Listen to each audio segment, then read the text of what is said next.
पिछले दिनों घोषित हुए 5 राज्यों के नतीजों ने सभी को चौंका दिया है। राजनीतिक विश्लेषकों को सबसे ज्यादा मध्य प्रदेश के नतीजे ने हैरान किया है। यहाँ पर बीजेपी 20 सालों से सत्ता पर काबिज है।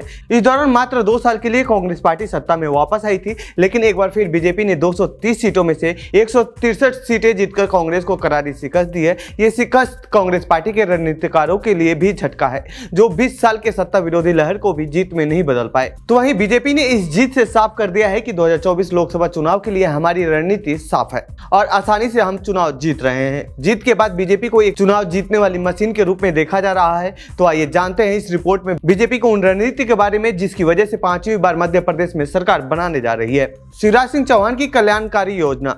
इस साल मार्च में शुरू की गई इस योजना के तहत 2.5 लाख रुपए से कम वार्षिक वाले घरों की 23 से 60 वर्ष की उम्र वाली महिलाओं को 1,000 रुपए प्रति महीने सहायता राशि दी जाती है। जैसे ही चुनाव नजदीक आया, सरकार ने 23 साल न्यूनतम उम्र को कम कर 21 साल कर दिया और सहायता राशि को 1250 रुपए प्रति महीना कर दिया। राज्य की 1.2 करोड़ से अधिक महिलाओं को इस योजना का लाभ मिला है, जिसके लिए 13,000 करोड़ रुपए की राशि आवंटित की गई है।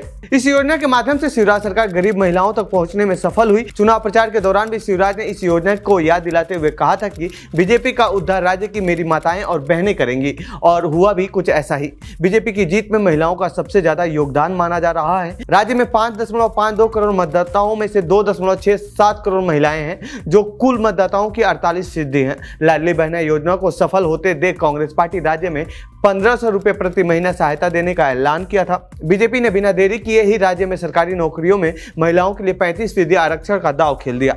बीजेपी का ये दांव सफल साबित हुआ है। दूसरी वजह टिकट वितरण। मध्य प्रदेश चुनाव से कुछ महीने पहले तक सत्ता विरोधी जबरदस्त लहर देखने को मिल रही थी। बीजेपी ने समय रहते ही भांप लिया और इससे निपटने के लिए अमित शाह ने मध्य प्रदेश की चुनावी कमान खुद अपने हाथों में ले लिया और अपने सभी संसाधन एमपी में लगा दिए।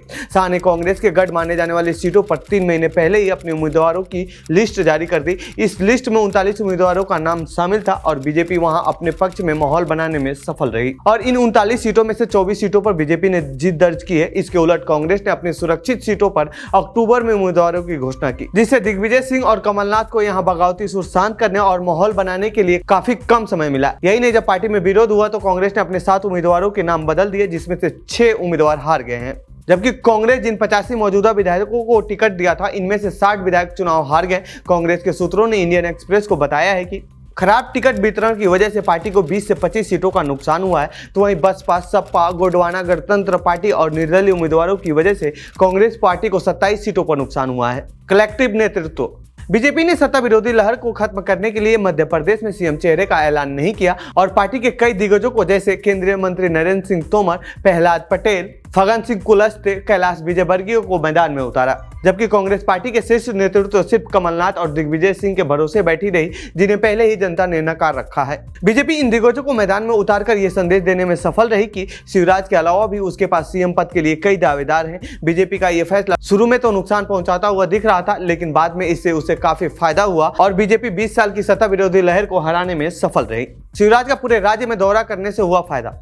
बीजेपी ने अपने बड़े नेताओं को मैदान में उतारकर शिवराज सिंह चौहान को पूरे राज्य में भ्रमण करने के लिए छोड़ दिया, जिसका नतीजा ये हुआ कि जिस विधानसभा क्षेत्र में बीजेपी 2018 के चुनाव में हारी थी, उसके 30 विधानसभा सीटों में से 25 सीटों पर जीत दर्ज की है। जबकि कांग्रेस का गढ़ महाकौशल के 38 विधानसभा सीटों में से बीजेपी ने 21 सीटों पर जीत दर्ज की है।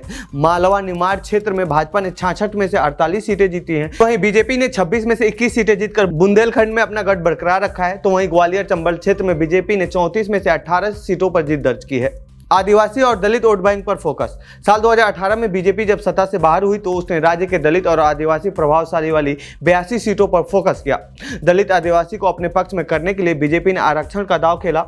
तो वहीं कमजोर जनजातीय समूहों के लिए 24,000 करोड़ का विकास मिशन की घोषणा की। रानी दुर्गावती जैसे आदिवासी प्रतीकों की जयंती को बीजेपी ने भव्य रूप से मनाना शुरू किया। रविदास मंदिर का भव्य निर्माण करवाया, जिससे उसके पक्ष में माहौल बनना शुरू हो गया था और चुनाव अंतिम दौर में पीएम मोदी की सबसे ज्यादा रैली इन्हीं क्षेत्रों में कराई गई, जिसका सीधा फायदा बीजेपी को हुआ। इन 82 सीटों में से बीजेपी ने 50 सीटों पर जीत दर्ज की है। चुनाव प्रबंधन। अमित शाह ने पार्टी के 40 लाख बूथ स्तर कार्यकर्ताओं को प्रत्येक बूथ पर 52% वोट हासिल करने का लक्ष्य दिया था। इसे पूरा करने के लिए बीजेपी ने राज्य के 96% बूथों पर बूथ स्तरीय समितियां बनाई थी, जिनका फोकस सबसे ज्यादा दलित और आदिवासी समुदाय वाले बूथों पर था।